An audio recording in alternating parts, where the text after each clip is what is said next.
It doesn't always turn out as you've imagined. I've made this audiobook according to my qualifications, my very own qualifications. In my series about living with an injury, I'll return with different stories about my own experiences.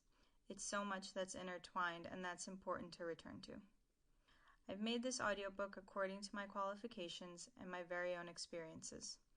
Words and expressions may not always be as they should, but they reflect how it is in my everyday life.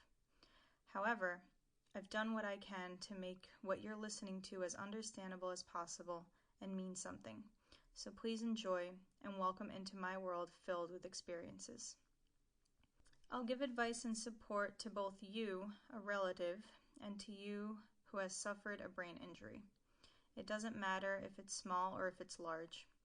What I want to convey is that you should get an understanding and be able to give respect and support, but the most important thing is that you should be able to convey hope to the one who is subjected. In my series about life with an injury, I'll return to various events in my life. It is so much that's interwoven that's important to return to. In 2003, we were expecting our daughter Emma. I was a happy mother who had 2 boys, William and Michael. I was often outside playing with them. They loved football and do so even today. They really enjoyed running around, and they were happy and carefree. I was a happy future mother who was expecting our daughter Emma. I'm still happily married to my husband Joseph. I was a lively person and extremely curious about different things. I always thought it was fun to go to work and put in an extra gear of energy, concentration, and joy when there was a lot to do at work.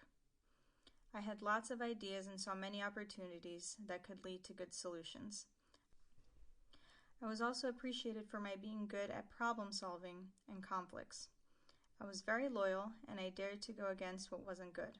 I spent a lot of time with loved ones. It was a beautiful autumn day, more specifically September 16th, 2003, and I felt really good. I had booked the laundry room. Like many expectant mothers, I wanted to nest a bit, as it's called. It was a beautiful day with sun, heat, and fresh winds that smelled of autumn. I felt rested and happy. A happiness spread in my body, and I felt ready, really ready. I booked a time for the laundry room because I wanted to wash a couple of blankets and tablecloths. I wanted to prepare myself in peace and quiet. I was really ready in a strange way.